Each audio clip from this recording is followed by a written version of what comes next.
Umagaw sa akin ng atensyon ang nakatumbang bahay na ito. Nakakalain mong walang nakatira at tila inabandona na.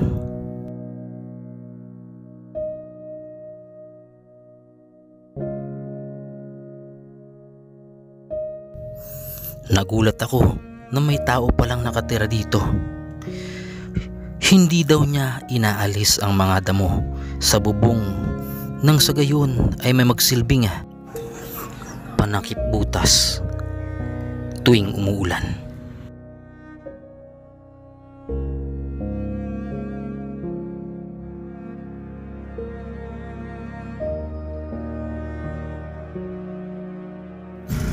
Isang dalaga at isang tatay ang nakatira sa bahay na ito.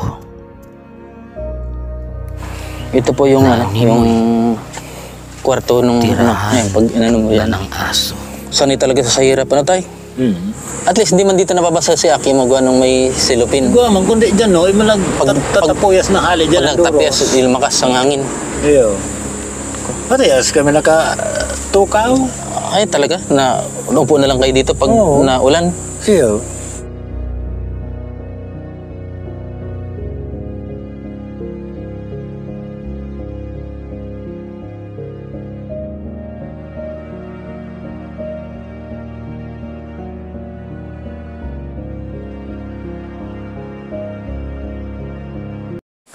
Dito po natutulog yung anak ng dalaga ni tatay. Ayan. Pag matutulog siya, tinatabing na lang ito. Oo, tinatabing na lang yan. Sinasara na lang. Sarado niya para may privacy tayo. Oo. Ayan, ito po yung yung kwarto nung anak. Ayan, pag mo yan. Sanay talaga sa hirap tay? Hindi mo hindi mo in-spoiled na Hindi. Kaya talaga nagpupursige rin siya para makatapos. Iyo. Ito yung Durabox nyo. Tapos sabi ko, kung makatapos ka niya ako, ibago muna lang niya ako. Buhay ng pagtios na nita. Siya na lang makakatapos. May na niya kung kuyan, may naman niya ako kuning tsansa na kung sisipa man. Para matangkad din yun, katulad mo. Ano tay? Matangkad. Matangkad din yan. Ito mga damit nila, damit nyo. Minsan siya na naglalaba ng damit. Iyo. Ito yung unan nyo tay. Unan niya. Iyo. Unan mo. Ay, sorry. Tigsara kami kaya. Mahilig siya magbasa ng mga pocketbook. Ayan dito lang. Bakit parang relax naman dito. Pero kahit pag dawa na, dahil ko komportable kan arag kaya. Ayan tay. Halimbawa, paano itong bigyan kayo ng sariling bahay? Tatanggapin nyo tayo? Kung kahit malayo dito? pwede. Gusto nyo? Batis, maayos na bahay naman? Maayos man naman na bahay. Kundi, buri ni garuday ko bayaanan ang lugar na nita. Iwan nyo na to kung sakali may magbigay sa inyo ng bahay. Iyo. Sigurado tayo? Kahit ngayong araw? Siyempre, uli-uli mong gamikan atin. Pero kung maganda naman yung lilipatan nyo, pero sako pa rin ang tinambak. Iyo. Hindi naman malayo. Buri niya ang pigukuhan ko nga niya. Ang pag-eskwela ka na, ko, malakaw pala na yan. Layo, Oo. Yun lang. Kaya ang gusto ko, hindi na sana. Kung papaharungan mo sana ko, hindi na sana ko. At least, may mga pampaharong. dahil ko nagkukuyan, dahil ko nagsasak ng tubig. Malapit lang, Kung mapangkabit ito sa sarili mo tong lupa tayo. Nakitira ka lang. Nakikitira lang ako.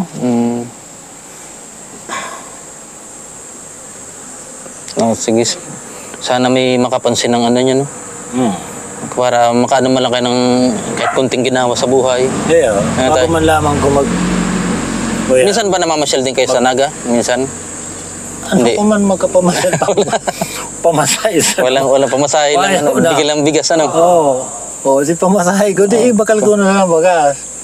Lalo ko niyan mataas na naman ang bagas. Ay, grabe, tumaas na. Oo. May 70 na ngayon, may 50 pinakamababa. Oo. Grabe, no? Grabe na yan. Dahil na ang kaya kan. araw ka na sitwasyon. Tapos ang ganada mo pa. Aros dahil man maabot sa gastos mo sa sarong aldaw. Oo nga eh. Hirap din. Ika pagkanigo na sana. Oo. Kung dahil mang gibuhon yan, man. Ayun, nga nagapang na yung isang damo na naman. Yun Kalakuas. Oo. At least hindi man dito nababasa si Aki mo nung may silupin. Siguro man, kundi dyan, no, malag tatapuyas na hali dyan. Pag nagtapyas, ilmakas ang hangin. Iyo. Parehas kami nakatukaw. Ay talaga, na upo na lang kayo dito pag naulan. Iyo. Buti hindi man nagre-reklamo yung anak mo na kanyon. Napapayak ba siya minsan? Umiiyak siya. Iyo. Papaluhan na lang. May naman ako magano mo na. Kailan pupunta yung anak mo dito para pagbalik ko? Kulahin ko. Baka mga kuya. Kailangan ko kayo mag-ama kung papayag siya na ganun. Baka akong ngunya na simana siguro, bad magulit na. Sige. Sabihin niyo lang ako para pumunta ako dito tayo. Yes. Tayo may dala akong kunti dito. Bilhin niyo na lang bigas. Kung sakaling kunting halaga lang to. Pero sana makatulong. Ayaw ang katabang man yan. 1, 2, 3, 4, 5. Pasensya na tayo. Yan lang kasi baba ng natin. Ayun. Pero malaking tulong na rin siguro yan. Mga katabang na yan. Mga kabagal na ako kaning bagas. Bagas. Ulam. Tayo? Panir. Ayan po si tatay. Ano nga ulit tayo? Ili. So, baka makabalik ako dito kung sakali na talagang sa nangapanood po nito. Tingnan niyo po yung sitwasyon nila tatay. Halos di nyo pala napaaral yung anak niya, yung iba nag-asawa na. Ayaw. Buti nga yan, hindi sila nagreklamo sa kahirapan. Hindi ka man sinasagot ng mga anak mo, tay? Siyempre, pagka hindi ko naman kusunadan tinataram sa kuya, siyempre, papagalitan mo. Maanggot ako. Buti, respetado naman talaga na. Dapat umuwi na dito yung mga ibang anak mo, Kaso, saan man titira dito? Ayaw. May malig din yung mga tarabuhan ng araw duman. May mga kumpanya duman. Oo. May dawa kontakbal, mga katrabaho. Anong panawagan mo tayo sa ating mga, sa ating mga supporter, mga sponsor? Gusto ko, tabangan mo na kung kuwangkan sa kuya aning harong nanay, makaahon ani. Mga aning masuportahan ko man sa kuya ni Aki na daw para paano dahil gusto ko makatapos yan daw Akito 12 lang.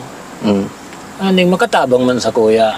At least may kuwan sa kuya, maganda makapaghiling-hiling. Kung mayo na dahil na ako makakuan kaya paano na alaga, mahalat na lang. Lang hanap buhay, Oo. Ilan taon ka na tay? Kuya, ako, masisinta-itres na ako. Ay, senior ka na pala. Iyon na. Yung bunso mo, 20 pa lang. Sige, pag pumunta dito yung bunso mo, kaulahin ko, kausapin ko kayo, Iya. Ayan. Sige tayo, bye-bye. Sige, salamat. Salamat ni Digdi sa kan mong ini. Tinao mong ini yung personal na ako yan. Oo. Wala pa tayong pinansyal. Oo. Sana makatulong. Makatabang man.